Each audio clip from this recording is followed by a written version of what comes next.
911. What's the address here? Yes, I'm right here behind Chucky Cheese. What's happening? Right here behind Chucky Cheese. They just shot us. They just shot us. Has anybody been hit? Yes, she did. She very much fell. Please don't get up. Where exactly are you at? Right here behind Chuck E. Cheese. Right here. Right here. You're behind Chuck E. Cheese? Yes, right here. I'm holding pressure on the wound. All right, I'm going to transfer the ambulance, sir. Okay, stay on the line with me. Baby, stay with me. After the 911 call, investigators immediately rushed to the location.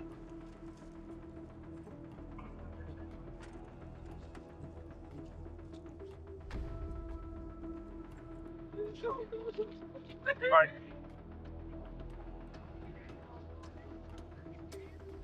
The driver of that vehicle, he was sitting at the side with the female who was unresponsive. Okay, back up for me. I can't. I don't want to take off the first room right here. Okay, you got a hold on it? Yeah. We need medics to get in here quickly. She's hitting the torso. I mean, you could see she was bleeding. She did not appear any older than early 20s. Anytime you respond to a call like that and somebody's been shot, it's sad. So you let your training take over, do what we need to do. Where's this happening? It's right here. They both had. Like, who's they? Oh, two guys. 10-4. Oh, I'm sure. Kind of truck. Yeah, Chevy. Old I don't have a right there. Truck is an SUV or truck with a truck. I got. The driver was a first-hand witness of what had happened, so we needed to try to get information from him all at the same time. We're doing what we can with our CPR and holding direct pressure to make sure she is taken care of as best as possible until the ambulance arrives. Okay, listen. We're going to pull her out of there, okay? We're going to start doing CPR. We're going to try helping her out. Is there anything else you can tell me about these guys in the truck? Whoever the guys these, you don't know how far the fucking out. Okay, what was the deal? What was going on? Hey, can you do me a favor? Can you stand up? We're going to come over here a little out of the way, okay?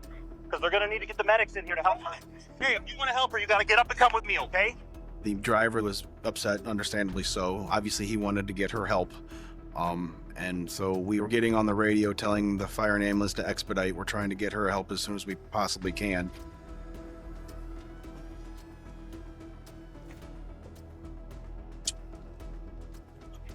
The ambulance arrived.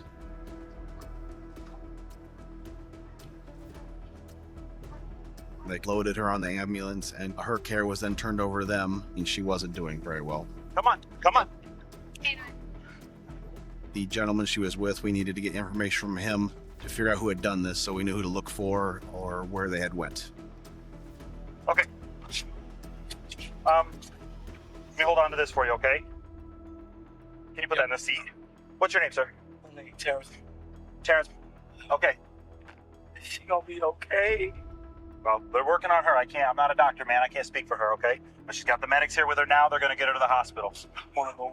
That's my best friend. Okay, I understand that. Terrence, what happened tonight? Some guys, she was supposed to meet up about some weed. Okay. She's supposed to serve them.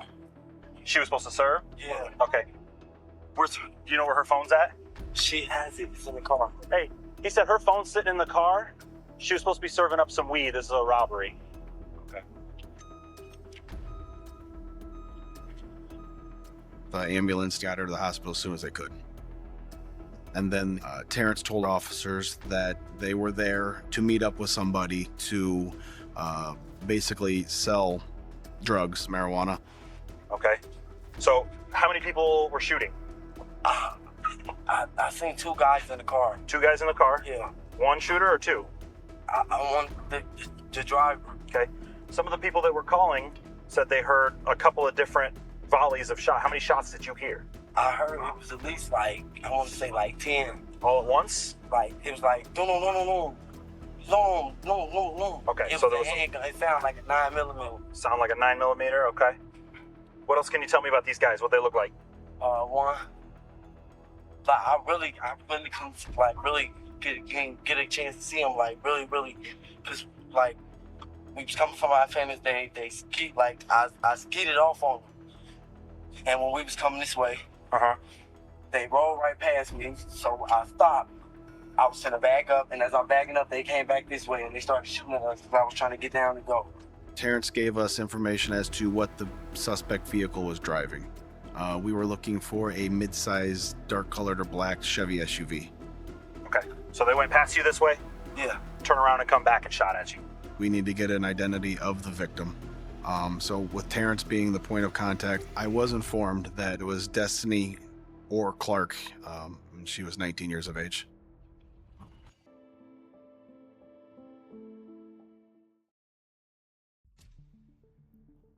Upon my arrival, the car was sitting basically in the middle of 36th Street. One of the doors, if not both of the doors, were open at the time, and there were bullet holes throughout the car. We're a small town with bigger city problems. In this case, it was surprising to me the amount of gunshots. Destiny's phone was located in the vehicle. So we were able to get that phone, get it to the forensic unit, and start getting the information that we needed. That takes time. Every time we walk onto a scene, it's quite a mystery. So we take photos throughout the scene.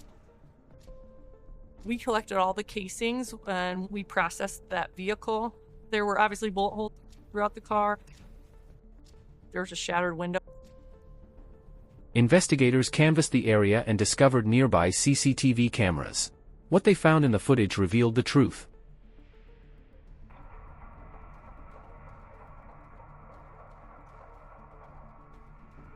A lot of shots.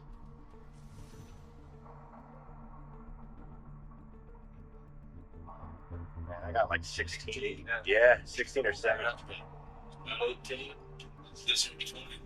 Yeah, that's pretty close to 20. So in reviewing the video, several cameras revealed the sound of one gunshot followed by several other gunshots in rapid succession. And the video was time-stamped at about approximately 12:31 a.m. right before we get the 911 call. We wouldn't be able to, but man, that almost reminded me of you. I know down to Smaller. I know down to the police station they got a big screen, so they might be able to. Yeah, but we can't zoom in. I know it looks really good on TV, but I wish we had that capability. Can you try to stop it right as it gets in front of your, or like slow-mo or anything?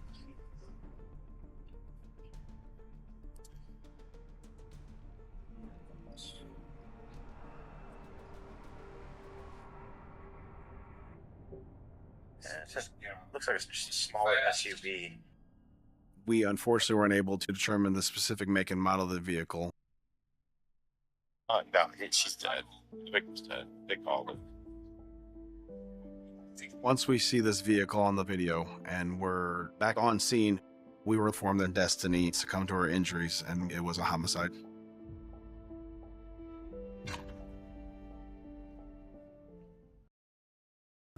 During this time, Destiny's ex-boyfriend, Cameron, was stopped by police officers in the vicinity of the emergency room. Cameron's causing some type of disturbance. Calm down.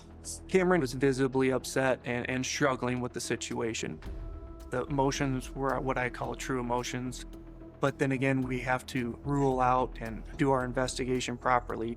Cameron was to some extent involved with the victim, so that is another red flag. So we start putting the pieces together. He may be involved. Calm down. Calm yourself. Girl, dying, I don't understand. I don't care. Left pocket, there's a pistol. Left pocket, there's a... Take the pistol. Take me to my girl. There's a pistol in his left pocket. Got it. Officers on scene end up locating a firearm on his person. He is her ex-boyfriend, and he shows up to the hospital with a gun. Cameron is a viable suspect.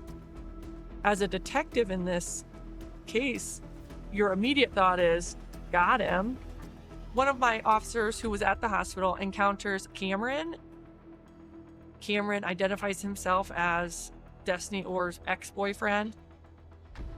and he locates a handgun with Cameron. I just want to see my girl. My girl dead, bruh. I'm not joking. I'm not playing. Look up. She asked me to work for her. She in there laying right now. That's all I want to see. That's it. You got a 32 in his pocket. Please mark it in the phone.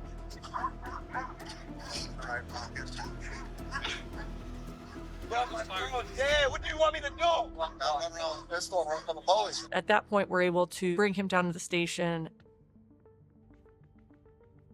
Cameron provided the information that he was at a friend's house, and that's where we would be able to put him on the night of homicide. That was followed up on. The next morning, we locate and we speak with the owner of the residence. Okay, so on May 3rd, we're doing follow-up. Basically, kind of give you a little background. Is he's not in any trouble. We're doing follow-up reference to Destiny or Clark homicide. And I heard about that. Her ex-boyfriend Cam said that he was around this area on that day. Yeah, he was over here. How do you know him then? They were over here drinking. Okay. Before. Okay. Yeah, I had to clean it up. It's probably a good thing that he made himself memorable and she was able to corroborate where he was at the time of the homicide. We also get information, reference his pistol that he had on him, that the caliber doesn't match. The gunshots on the vehicle. It was not the same caliber as the casings that were on the scene. And then he was taken off the table as a potential suspect. Now, investigators had only one crucial piece of evidence, the victim's phone. When they examined it, they uncovered a shocking lead. The analysis of Destiny's phone came back and it showed some interesting interactions. We located a Facebook conversation that she had with a Keith Smith. So Destiny was arranging to meet Keith Smith for a drug deal in the area of the homicide just prior to the homicide. Keith Smith's profile didn't have a lot of information, but it did have a photograph of two individuals standing next to each other. We put the photograph out to law enforcement, and one of the suspects has been involved with law enforcement before, and we were able to identify him as a person named Vontae. That social media profile picture was shown to Terrence Murphy, the driver. Okay, I understand that. Terrence then points at Vontae and advises that he believes that is Keith Smith and involved in the robbery. We set up surveillance on an address that we believe that he would be associated with and observe him going to a local store. At that point, we enter that store. Ready? Ready? Yep. Yep. If Vontae is the murderer and we as plainclothes detectives are going in to confront him, there's always a possibility of violence. So we have to go in with the mindset of this could be a dangerous situation. Vontae. Oh. Put your hands up. Put your hands out. Whoa. Police department. Okay. I'm moving, all right? What's your name, bud? Okay, how are you? all right. All right. What's going on? Going out the station. Okay. We're coming actually. You got one coming? Yeah. What the hell? Did I do something wrong? Okay. Minutes later, investigators moved in, arrested the suspect, and transported him to the police station for interrogation. Once Vontae is with law enforcement, we allowed Vontae to provide an initial statement without a lot of questioning to go along with that. Because once we get him locked in on a statement, we can then break down with evidence if he is not telling the truth. I just want you to be upfront now. You said it's not. No, it's not. All right, well, let me tell you like this. I'm not going to risk my life with them. And I don't do nothing my name probably just come up because, okay, I live in this neighborhood. I have a background of stealing cars when I was young. That's why y'all probably picked me up. Y'all probably watched the house. If y'all watch the house, you'll see I don't even leave it. So I don't know how my name getting brought up in nothing or it's hot or anything when I don't leave that house. Vontae originally denies being involved. He was a little standoffish with us. We knew the likelihood of him being truthful was probably pretty slim. Once I got out of prison, I did 8 years from 16 to 24. Okay. For a crime I didn't commit. So I know I'm smart. Like, I'm not finna get back out here in my life with nothing. I know ain't gonna do it for me. I don't care. Okay. I don't care about the next. I care about my family. And Right. No, I understand that. I understand. You did 8 years for what? Armed robbery. Something I didn't do. Okay. Where were you Thursday night, Friday morning?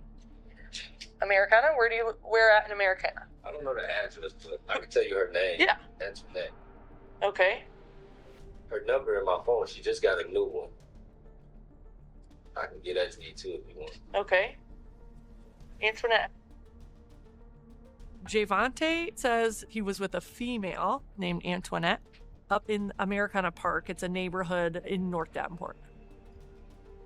My opinion was he was potentially still involved.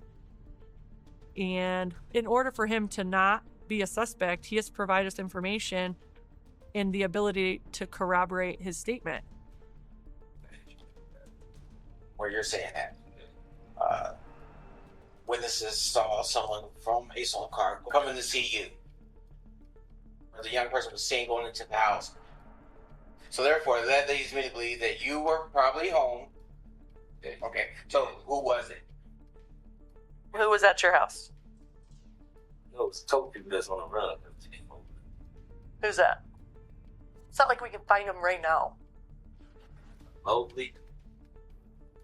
Arthur? Yeah. Arthur Lobely? Yeah. Okay. By the end of Vontae's interview, he has placed himself prior to the homicide with someone named Arthur Lobely. Art Lobely, who had recently been released from prison, was currently on probation and had a warrant for his arrest. In this circumstance, since the Keith Smith social media profile had 2 different people in the profile picture, Vontae eventually confirms to us that the Keith Smith profile page is a fake profile page, and it was established by the other subject in that photograph was Art Lobely. And another law enforcement officer was able to identify him. So at that point, we're looking for Art Lobely. The news media had a $1,000 cash reward for any information in regards to his whereabouts. Eventually, we were able to locate Art, take him into custody, and bring him down to the station for an interview. Yeah. Pop up and grab a seat. Detective Waller, this is Detective Sandberg.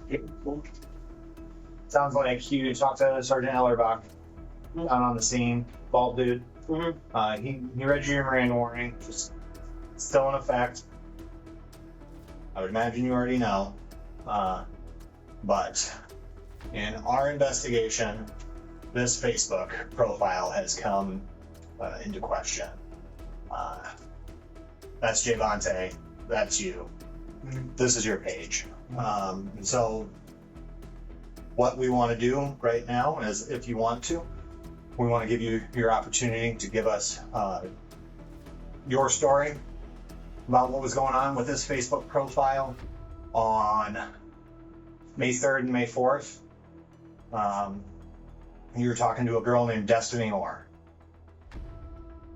Does any of that sound familiar? Yeah, that sounds familiar. Here are the messages. So you start talking to Destiny on May 1st, actually, and it looks like you're just trying to buy some weed off of her. She asks where you're parked. You say you're parked in the front So, do you know where the guy? She never pulled up. Wait, okay, and you're saying she never showed She up? never showed up. Okay. Hart admitted to being the person behind the fake Facebook page of Keith Smith and going to the location of where the drug deal was set up for, but he denied that Destiny had ever arrived there. We can tell Hart's not being truthful. The only information he's admitting to is information that we already have.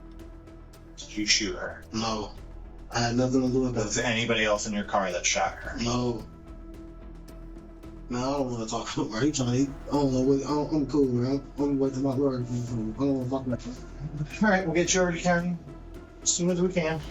Oh, okay. It's difficult, but it's expected. If you're expecting to get a confession every single time you speak with these people, you're in the wrong business. You have to be patient. After we speak with Arthur, a tip came in through Javonte's girlfriend's aunt. During that statement, she basically advised Javonte was not involved in the homicide, but provided the names of Art and Craig Coleman as two of his associates, and basically stated that they had been at her house planning this robbery. So we have to start doing some background investigation on Craig Coleman. Craig was staying with his mother in Rock Island. We have to take into consideration the level of violence that could occur. Are they armed? Because if they've caused harm to others, there's always a possibility that they can cause you harm.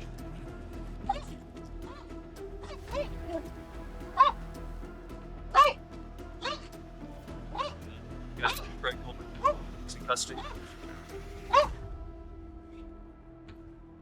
You got anything, honey? Investigators arrested him and brought him to the police station for questioning. He was then detained and brought down to the Downport Police Department for an interview. We think that we're going to get exactly what happened at the time of the homicide. It's super exciting. Okay, from the beginning? I was on 35th. Got a text from Vontae. Next thing I know, he come get me. I see in the car. There's another person in the car with him. Arthur. He was in the front passenger. I didn't even know he was gonna be there, so he went down towards the gas station by Star on 35th. Okay. And then it was behind the Star, and then some girl hopped in the car. And then from there we went to Americana. From Americana, Vontae switched plans up, got out with the girl with the bird. Craig advised that he was with Javonte earlier. They pick up Javonte's girlfriend, Antoinette. They drive towards Antoinette's house, where they drop off Antoinette and Javonte. Craig gets into the front passenger seat of that suspect vehicle with Art Lobely. So I'm thinking we're gonna go, like, try to go back up to the crib and do, like, well, I'm gonna buy some weed. Buy some weed real fast. I'm alright. And when I got the weed, we pulled up the back of the day and we waited. And then the car pulled up, and that's when some dude got in the back, which now I know his name was Terrence. He got in the back. Craig's easy to talk to. He's cooperative in that aspect. He states that he witnesses Art rob Terrence from the vehicle, get out, and then rob Destiny at her own vehicle. And then they flee the scene. He got gas, and then from there, he drove back towards, like, behind Chuck E. Cheese, and we passed him up. When we passed him up, I looked at my little side mirror, because I was in front passenger now. And I told Art, I'm like, bro, he's gonna shoot you. Or he's gonna shoot at you, basically. Art did it. He pulled in somebody's driveway, did a U-turn. He came back and he was shooting that dude. And then he pulled up next to the car and blowing at the car, grabbed the steering wheel, and moving like that. He believes Terrence has a firearm. Art then swings the vehicle around and proceeds to drive towards the vehicle while shooting. Craig was more forthcoming than Art, which makes us extremely confident that Art Lobely is our shooter. Craig, we'll go let you back into the courthouse. Don't need to bring it with Walk you back to the room. If you've done anything, you don't have to talk before, all right?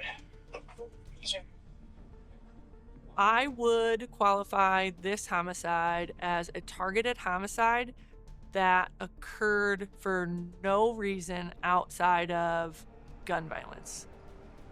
A weapon was never recovered from the victim vehicle. The homicide is just useless violence. Art Lobely was charged with murder. His charges were later reduced to voluntary manslaughter and first-degree robbery. He is currently serving 60 years in prison. Craig Coleman was arrested for first-degree murder. He later pleaded guilty to first-degree theft and was sentenced to 10 years. Justice was served, but we lost a precious life. Like, comment, and subscribe for more true crime stories that delve deep into the heart of the human experience.